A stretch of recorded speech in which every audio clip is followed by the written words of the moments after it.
I have a feeling that what I'm about to share is only going to make sense to very few people in this world. 1 year ago, ChatGPT made me this. Let me share from the beginning of this story.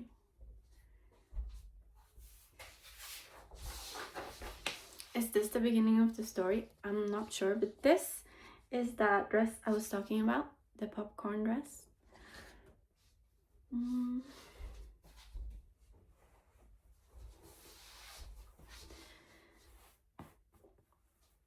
So I just heard someone very wise say this, that uncertainty is no longer leading to self-abandonment.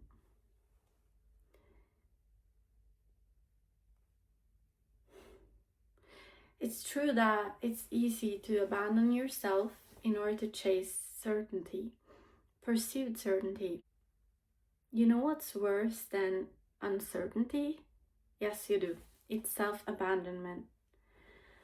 The more we dive into the uncertain side of life, the more certain we become in that side of life. And I think this ties in with our joy, because joy is that kind of thing that it carries a high vibration, and it's tempting and we feel it so deep. But there is no certainty that taking action on your joy is going to lead to anything. But you know, joy is probably the only win-win situation that exists. Because if it doesn't lead to anything, which we never know if any action will lead to what we want, but following our joy, our excitement, it's already a win because we enjoy it in the moment. But 8th August last year, I was challenged to follow my joy, but I felt guilty. Have you ever felt guilty for doing what you're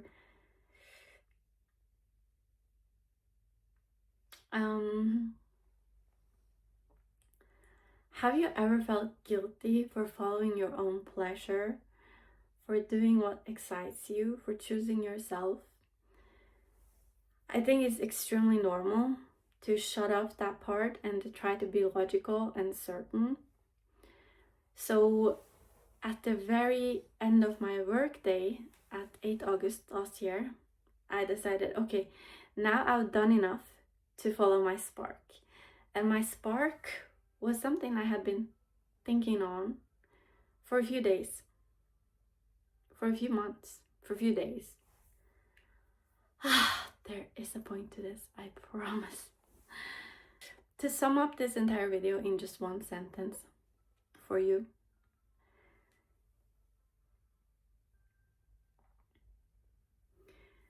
It's that following through on the smallest excitement that you normally would feel guilty about doing, it can lead to major changes in your entire life. That's exactly what happened a year ago. So I felt guilty for asking ChatGPT about this, because I felt like it's not what I should be doing. There's many other more important things I should be doing. But you know, since it's 8/8, I can give myself just do it, and then I can forget about it. Almost like just do that thing that you really want so quickly, because then you can get back to the important things. But what happened was something totally different, and it makes me think today. It really makes me think today. What if you watching me speaking, we all, starting from this day, decided to take our excitement more seriously, to turn our life into this experiment of a safe one. What happens if I follow my joy? what happens if I do that one thing today that I've been wanting to do for ages? Without expectations, without regret. What happens? And the more we can do this within a safe container, the more we can do this and feel safe. And probably the more we will discover how safe that is. Even if it feels like we're moving backwards, or that we're being unproductive, or it's too simple, too good to be true. You get the picture. You get the picture.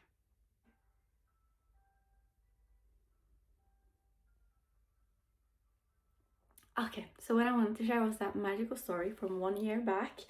I think it was a few days before going to Spain. I had to put this entire piece of fabric on the floor like this, because that is pure wool, and my grandma has left it. So my grandma had a lot of fabrics, like many bags, but my mom decided to throw them all away because it was too much to go through it all. But somehow certain pieces like this one has been left here, and I've used a lot of it already, and this is one of them, which is why I didn't just want to cut in it and risk going to waste, because it is high quality and it reminds me of my grandma, so I wanted to be respectful if I was using it, you know? So I made a little prayer, like I was home alone and walking around. This was before I started Pattern Muse. This was before I learned drafting patterns. How simple it is. I postponed learning pattern making as far as I could, and I'm still no expert, but you know, the basics can get you very far. Promise. Okay. So it was here, and I said something like, show me how this fabric wants to be used. What is the best, simplest, most beautiful way I could use this fabric without even cutting in it? So I didn't expect anything fancy. I just expected me to have an idea and just do it.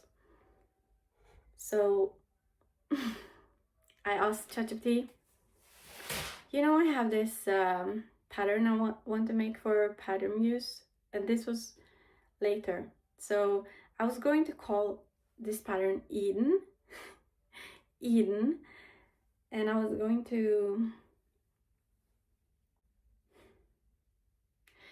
it's not about this coat, it's not about this design, it's about the feeling. It just blew my mind. Can we just make my long story very short? Following that little spark changed the entire trajectory of Pattern Muse. Before this, I was extremely negative to having anything produced and sold because I hadn't seen any good ways of doing it. But then, when I saw this, and I saw a few places that I was actually able to make something like that, I was sold, and I fell in love with a place in Stockholm that makes made-to-measure clothes in a very human way. And what I'm trying to say is that has shifted everything. It's too complicated to explain, but this piece of fabric shifted everything, and I felt guilty about it.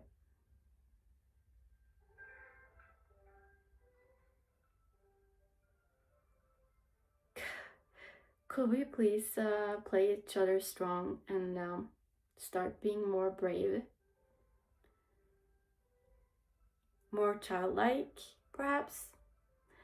And yeah, we're starting today, and expect some unexpected turns because, yeah, uncertainty, it's like that. Would you rather have a divine intelligence plan your day, your week, and your life? Or would you have your 10% human logical brain plan it and control it?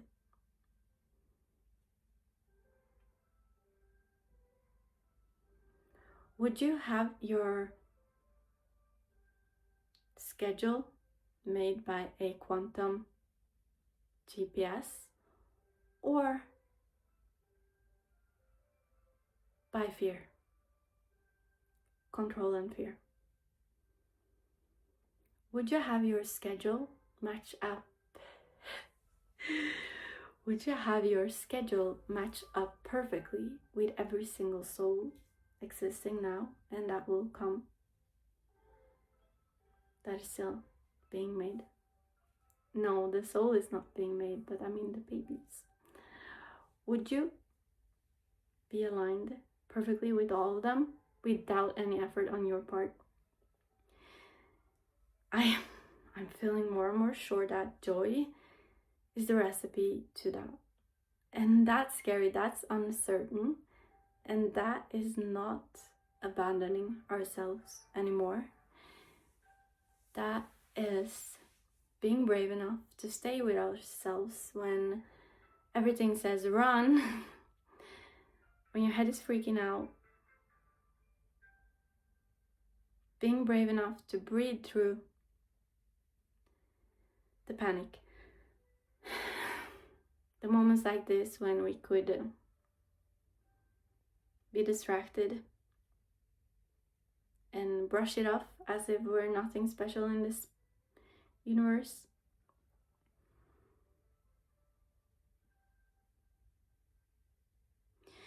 You know how there's plenty of room at the bottom, but the bottom is right now.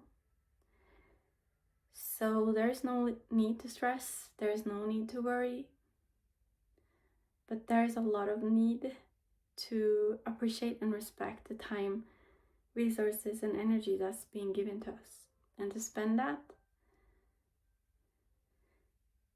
in a way that feels safe, aligned, and expansive. And yeah, I didn't feel like I was the right person saying that. I think that's more a reminder to myself as well.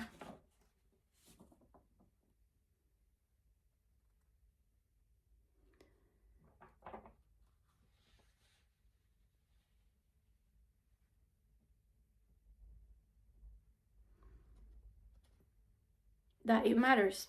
Right now matters. And all those little steps and moments where you do the right thing when no one's watching. That's what will add up. And promise me one thing, if you could. Don't feel guilty the next time you choose yourself.